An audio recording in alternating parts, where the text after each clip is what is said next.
মেঘের দিন বাড়িত কি রান্দা বাড়ার আয়োজন করলাম। মেঘ ফললে বেহেরি বালাবুরা খাইবার মনলো। আজকে গেন্দার বাপ হঠাৎ অসুস্থ হয়ে গেছে, যার লাগে অত কিছু রান্দা বাড়া করলাম হেই খাইবার পাইলো না, মনটা খারাপ হয়ে গেছে। আসসালামু আলাইকুম প্রিয় ভাই বোনেরা, কিরম আসুন?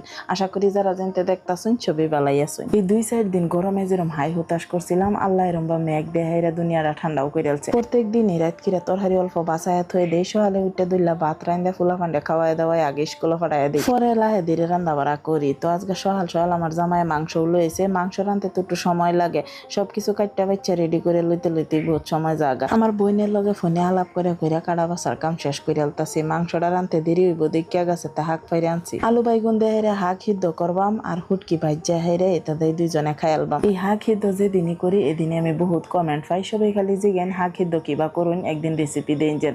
তো আজকে দেখাইতাছি আমি হাক সিদ্ধ কিবা করি।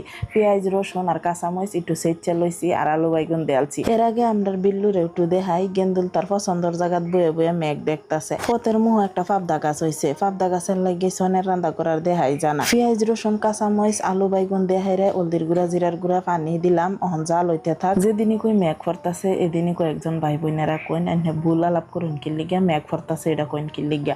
মেঘ কি ফরে, মেঘ আকাশ জন্মাতে হয় হেডা মানছি, কিন্তু সবের আঞ্চলিক ভাষা সেম না। আরেকজনের ভিডিও যেহেতু দেখতেছেন এনের ওইটা মানন লাগবো, কারণ আমরাও বহুত মানুষের ভিডিও দেখি, বহুতের ভাষা বুঝি বহুতের ভাষা বুঝি না। আমি বুঝি না দিকে তো আর তারে ভুল ধরবার হইতাম না কি লিগে, হে তার আঞ্চলিক ভাষা দা আলাপ করতেছে। আমার ভিডিও যদি এনহেটেন ভালো লাগে, আমার ভাষাটা আইডিয়ার পরে বুঝতে হইলেও দেখবেন। আর আমার ভাষা যদি এনহেটেন অতই কঠিন লাগে এনে বুঝবার পাইতাছুন না, তে ভিডিও দিয়ে হইন না। যে সারা পৃথিবী লইয়া কত জাতের ভাষা দা মানুষ ভিডিও বানায় ছাড়তাছে, আন্যটাইন যার ভাষা সহজ লাগে তার ভিডিও দিয়ে হইন যেন। আমার লাহান বেডির ভিডিও না দেখলে আইনারও কিছু হইতো না। আর এরকম ছুডু খাডু শব্দের মধ্যে ভুল ধরা দর্শক আমার টাইম পছন্দ না। আলাপ করে তো হাঁকটা রাইন ডালছি, আর হাগের পানি যে বয়াইছিলাম দেখছিলেন, এরপরে খালি হাগি দিছিলাম আর অন্য কিছু দিছি না। খায়া দায়া আর জিরাইছি না, এবার রান্না বাড়াত লাগিয়ে পড়ছি। মাংস যে কাটটা থয়ে দিছিলাম, অহন মশলাটা মাহায় একেবারে মাহায় জুহায় বয়া দিতাছি। আমার একটা খারাপ অভ্যাস আছে, আমি এক লগে বাজার সদাই সব কয়ে দিবার মন তাহে না। মাংসটা মাহাইতে বেলা মনে হয়েছে যে বড় তেল নাই, মানে অল্প আসিল, এহিনি দেহাইরে মাহাই আলছি।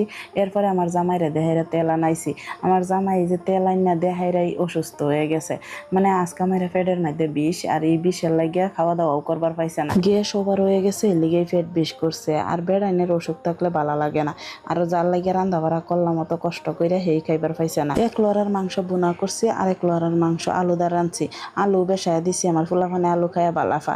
আর যেটা বুনা করছি এটার মধ্যে রসুন দিছি 4-5টা, আমার জামাইয়ের রসুন খাইয়া বালাফা। রান্না বাড়া শেষ করে আলছি, আর বিল্লু দেখুন কই হইতে রয়েছে, তারে যে শরীরটা ফুসাইয়া দিছি হেগে হেরা বালু হইতে রয়েছে, মানে তার শরীর খালি গরমই। সাহিম চাকিরা স্কুল তাই হেরা খাওয়া দাওয়া করে আলছে, আর আমি আর আমার জামাই বসে খাইবার লাগিয়া। গরমের দিন লম্বা দিন, সকালে একবার খাইলে দুহরও না খাইলে সন্ধ্যাবেলায় খিদা লাগিয়ে পড়ে। সন্ধ্যাবেলা খাওয়ার এক ঝামেলা। আর এদিকে শাকিরা আইসক্রিম খাইতেছে। সকালে তো পুরা মেঘ দিছে, ফাঁসা দাই রই দুইটা পড়ছে, এরকম গরম লাগতেছে জন ফাড়াই আলতাছে। আর এদিকে আমার জামাইয়ের লাগে আম কাটতাছে, আমার জামাই ভাত খাইবার পাইছে না, কই আম কাটটা না দেই। আমডি দেহাত কি সুন্দর দেখা যাইতেছে না, খাইতে কিন্তু অত একটা স্বাদ নাই। তো সন্ধ্যার পরে এদিকে শাকিরা ফরাত বইছে, আর বিল্লু তো খালি গুরান গারান ফারতাছে, আমি ভাত বইছি। তো আজকের ভিডিওটা এনে শেষ করি, সবাই ভালো থাকবেন।